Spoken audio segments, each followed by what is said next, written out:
Varian Omicron sedang melonjak di tanah air dan penelitian menunjukkan bahwa COVID-19 varian ini memiliki gejala yang relatif ringan dari varian sebelumnya, tapi jauh lebih cepat menular dibanding dengan varian lain seperti Delta. Lantas bagaimana sebenarnya gejala yang ditimbulkan dan apa saja yang harus dilakukan jika terpapar? Dan simak berikut wawancara khusus dengan anggota MCCC Pemkot Pusat Muhammadiyah, juga dokter Rumah Sakit Muhammadiyah Sukapura berikut ini. Terima kasih Mas. Untuk gejala Omicron sampai saat ini ya, gejalanya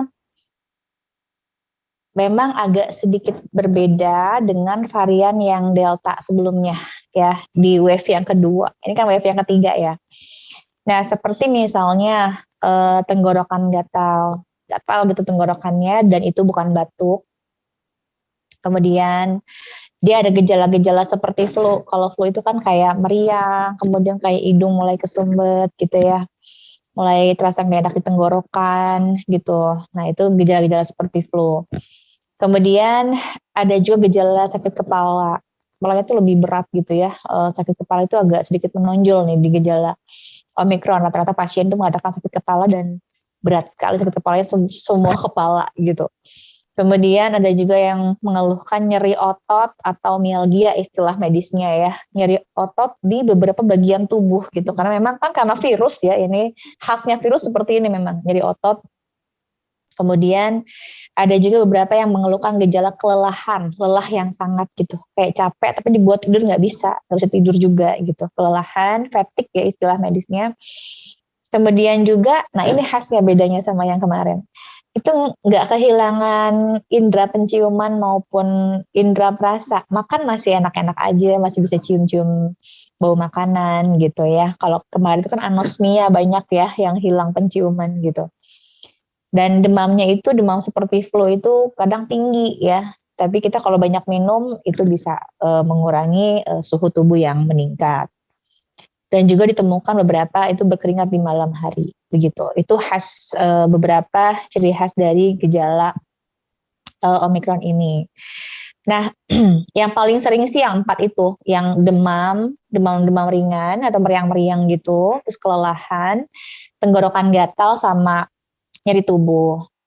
Nah, gitu. Nah, berapa lama ini gejalanya muncul? Setelah terinfeksi ya, seseorang itu mungkin udah mulai menunjukkan gejala dalam rentang waktu sekitar 5 sampai 6 hari gitu. Ya, semingguan lah. Makanya isoman kan seminggu rata-rata ya mereka. Beberapa kasus mungkin diperlukan waktu juga sampai 2 minggu, Mas, sampai 14 hari untuk munculnya gejala gitu ya. Dan orang yang sudah terinfeksi itu akan mulai menginfeksi orang lain nih sekitar 2 hari sebelum timbulnya gejala sampai 10 hari sesudahnya gitu. Makanya kenapa yang varian Omicron ini agak lebih cepat sekali menyebarnya gitu dibanding yang Delta. Jadi kalau yang ini lebih ke arah cepat penyebaran tapi gejalanya itu tidak terlalu berat. Kenapa saya berani mengatakan hal itu? Terbukti di rumah sakit ya. Yang saat ini 4 hari yang lalu 23 pasien, kemudian sekarang berkurang 15, kurang lagi gitu ya, jadi 12 pasien gitu. Jadi semakin hari semakin berkurang dan yang dirawat pun harus yang kasusnya sedang dan berat, nggak boleh gejala ringan. Gejala ringan tuh harus isoman gitu ya, isoman di rumah. Dan kebanyakan mereka yang datang ke sini itu anjurannya isoman karena gejalanya gejala ringan semua gitu. Baik, berarti gejalanya ringan ya, dokter. Nah, itu ringan. Tetap 14 hari ya dilakukan isolasi mandiri. Lebih aman sih 14 hari dia isolasi mandiri.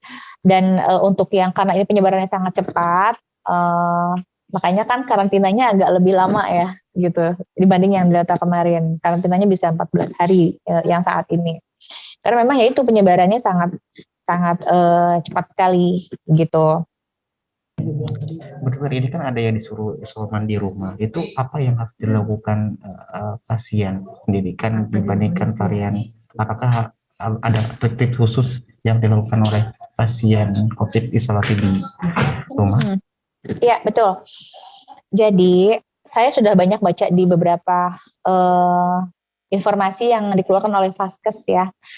Mereka itu mengeluarkan paket layanan isolasi mandiri. Jadi betul, orang yang isolasi mandiri tidak hanya dia harus sendirian di dalam rumah tanpa pantauan dari petugas kesehatan. Mereka bisa konsultasi, sekarang sudah banyak ya telekonsultasi dan sudah banyak aplikasinya juga di beberapa aplikasi. Itu agar dipantau gejalanya setiap harinya gitu, dipantau. Kemudian ada paket obat-obatan atau vitamin-vitamin yang kita berikan. Jadi rata-rata sih lebih ke arah mengurangi gejala yang ada. Misalnya kalau demam ya penurun panas gitu. Kalau sakit tenggorokan ada obat buat meredakan nyeri tenggorokannya gitu. Kalau pilek obat pileknya gitu. Jadi kita kasih obatnya berdasar dari gejala yang muncul. Kemudian kita akan tambahkan vitamin-vitamin tambahan gitu. Tapi sebetulnya tidak hanya vitamin itu aja sih cukup gitu ya. Mereka harus konsumsi air yang cukup gitu. Karena emang kalau flu itu kan harus banyak minum, makan makanan yang berkuah-kuah hangat gitu ya.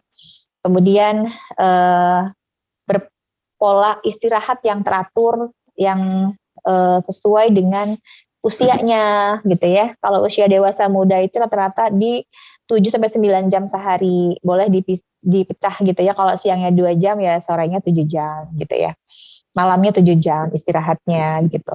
Jadi bisa dipisah, dipecah, tapi dalam sehari itu 7-9 jam istirahat. Kemudian berpikir positif gitu ya. Dibikin happy aja pikirannya, nggak boleh overthinking gitu ya. Kan sekarang udah banyak yang cemas, panik karena overthinking. Nah, itu kita hindari gitu. Dan itu akan sangat membantu kepada proses kesembuhan dari orang-orang yang misalnya PCR-nya positif atau antigennya positif yang saat ini sedang isolasi mandiri gitu.